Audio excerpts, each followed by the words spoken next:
Shalom teman-teman, perkenalkan nama saya Maria Magdalena Hagekore, NIM 10120210242. Saya dari program studi Pendidikan Agama Kristen dari Institut Agama Kristen Negeri Kupang. Oke, di sini saya akan menjelaskan materi tentang mengapa Pancasila merupakan sistem filsafat.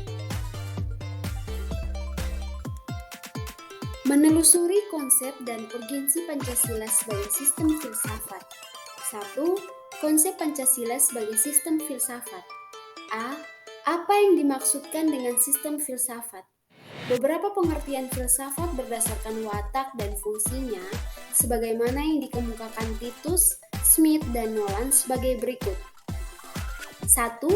Filsafat adalah sekumpulan sikap dan kepercayaan terhadap kehidupan dan alam yang biasanya diterima secara tidak kritis. 2. Filsafat adalah suatu proses kritik atau pemikiran terhadap kepercayaan dan sikap yang sangat dijunjung tinggi. 3. Filsafat adalah usaha untuk mendapatkan gambaran keseluruhan. 4. Filsafat adalah analisa logis dari bahasa serta penjelasan tentang arti kata dan konsep. 5. Filsafat adalah sekumpulan problematik yang langsung mendapat perhatian manusia dan dicarikan jawabannya oleh ahli-ahli filsafat. Yang berikut Pancasila dikatakan sebagai sistem filsafat karena yang pertama, dalam sidang BPUPKI 1 Juni 1945, Soekarno memberi judul pidatonya dengan nama Philosophisch Grundslag, daripada Indonesia Merdeka. Adapun pidatonya sebagai berikut. Paduka Tuan Ketua yang mulia, saya mengerti apa yang Ketua kehendaki. Paduka Tuan Ketua minta dasar, minta Philosophisch Grundslag. Atau jika kita boleh memakai perkataan yang muluk-muluk, Paduka Tuan Ketua yang mulia minta suatu Weltanschauung di atas mana kita mendirikan negara Indonesia.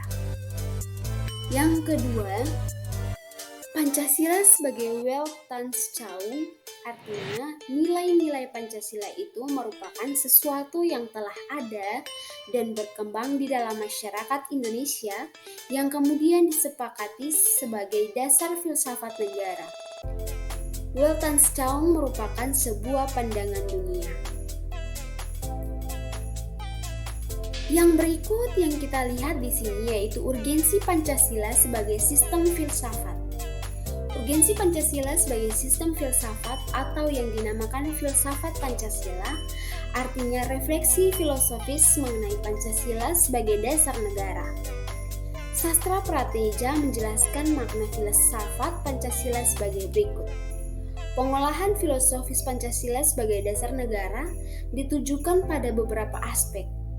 Yang pertama, agar dapat diberikan pertanggungjawaban rasional dan mendasar mengenai sila-sila dalam Pancasila sebagai prinsip-prinsip politik. Yang kedua, agar dapat dijabarkan lebih lanjut sehingga menjadi operasional dalam bidang-bidang yang menyangkut hidup bernegara.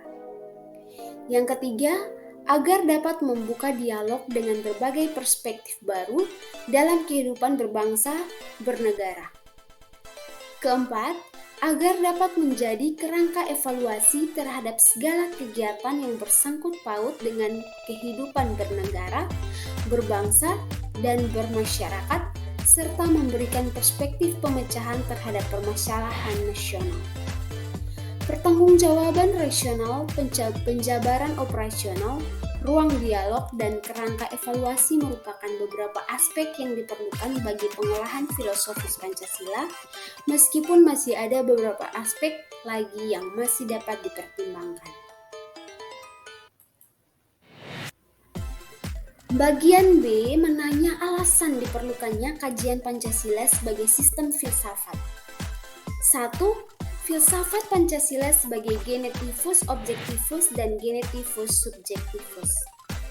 Pancasila sebagai genetivus objektivus artinya nilai-nilai Pancasila dijadikan sebagai objek yang dicari landasan filosofisnya berdasarkan sistem-sistem dan cabang-cabang filsafat yang berkembang di Barat.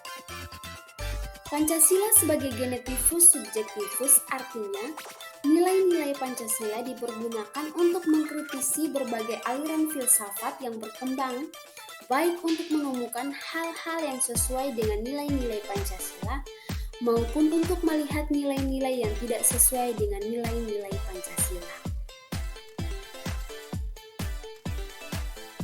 Yang kedua, landasan ontologis filsafat Pancasila.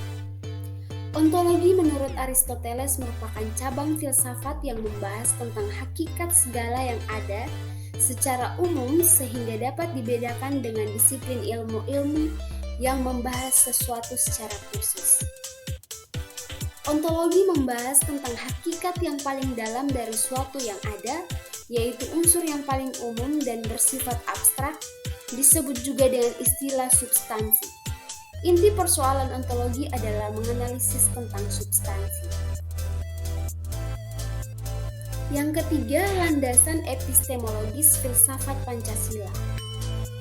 Epistemologi adalah cabang filsafat pengetahuan yang membahas tentang sifat dasar pengetahuan, kemungkinan, lingkup, dan dasar umum pengetahuan.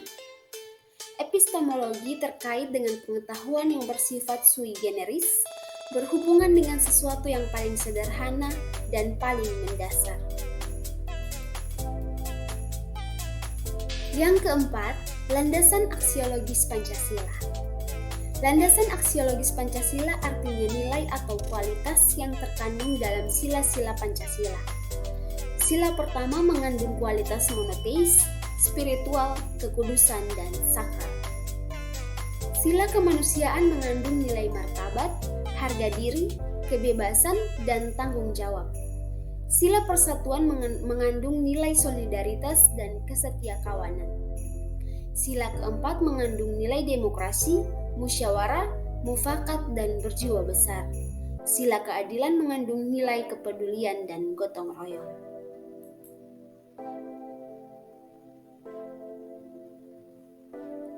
Bagian C mendeskripsikan esensi dan urgensi Pancasila sebagai sistem filsafat. 1. Esensi atau hakikat Pancasila sebagai sistem filsafat hakikat atau esensi. Yang pertama, hakikat sila ketuhanan terletak pada keyakinan bangsa Indonesia bahwa Tuhan sebagai prinsip utama dalam kehidupan semua makhluk. Artinya, setiap makhluk hidup, termasuk warga negara, harus memiliki kesadaran yang otonom atau kebebasan kemandirian di satu pihak dan berkesadaran sebagai makhluk Tuhan yang Maha Esa yang akan dimintai pertanggungjawaban atas semua tindakan yang dilakukan. Artinya, kebebasan selalu dihadapkan pada tanggung jawab dan tanggung jawab tertinggi adalah kepada Sang Pencipta. Yang kedua, hakikat sila kemanusiaan adalah manusia monopluralis yang terdiri atas 3 monodualis, yaitu susunan kodrat atau jiwa raga, susunan kodrat atau makhluk individu sosial, kedudukan kodrat atau makhluk pribadi yang otonom dan makhluk Tuhan. Ketiga, hakikat sila persatuan terkait dengan semangat kebangsaan. Rasa kebangsaan terwujud dalam bentuk cinta tanah air yang dibedakan ke dalam 3 jenis, yaitu tanah air real, tanah air formal, dan tanah air mental. Tanah air real adalah bumi tempat orang dilahirkan dan dibesarkan, bersuka dan berduka yang dialami secara fisik sehari-hari. Tanah air formal adalah negara bangsa yang berundang-undang dasar, yang Anda manusia Indonesia menjadi salah seorang warganya yang membuat undang-undang, menggariskan hukum dan peraturan, menata, mengatur dan memberikan hak serta kewajiban, mengesahkan atau membatalkan, memberikan perlindungan, dan menghukum, memberikan paspor atau surat pengenal lainnya. Tanah air mental bukan bersifat teritorial, karena tidak dibatasi oleh ruang dan waktu, melainkan imajinasi yang dibentuk dan dibina oleh ideologi atau seperangkat gagasan vital.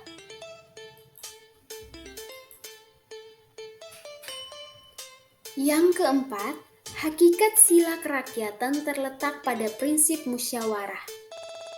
Artinya, keputusan yang diambil lebih didasarkan atas semangat musyawarah untuk mufakat, bukan membenarkan begitu saja pendapat mayoritas tanpa peduli pendapat minoritas.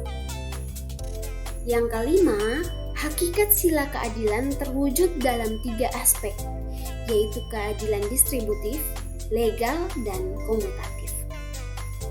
Keadilan distributif adalah keadilan bersifat membagi dari negara kepada warga negara. Keadilan legal adalah kewajiban warga negara terhadap negara atau dinamakan keadilan bertaat. Keadilan komutatif adalah keadilan antara sesama warga negara.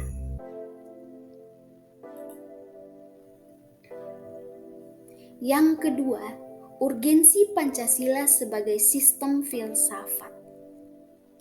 Hal-hal penting yang sangat urgent bagi pengembangan Pancasila sebagai sistem filsafat meliputi hal-hal sebagai berikut. Yang pertama, meletakkan Pancasila sebagai sistem filsafat dapat memulihkan harga diri bangsa Indonesia sebagai bangsa yang merdeka dalam politik, yuridis, dan juga merdeka dalam mengemukakan ide-ide pemikirannya untuk kemajuan bangsa, baik secara material maupun spiritual.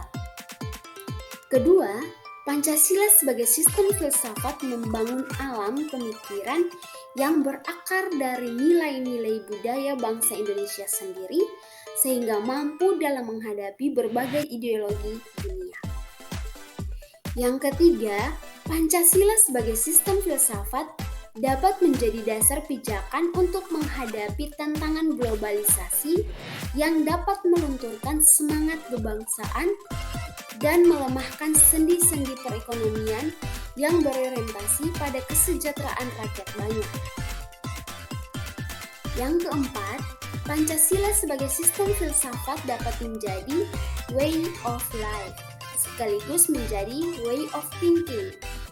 Bangsa Indonesia untuk menjaga keseimbangan dan konsistensi antara tindakan dan pemikiran. Bahaya yang ditimbulkan kehidupan modern dewasa ini adalah ketidakseimbangan antara cara bertindak dan cara berpikir, sehingga menimbulkan kerusakan lingkungan dan mental dari suatu bangsa.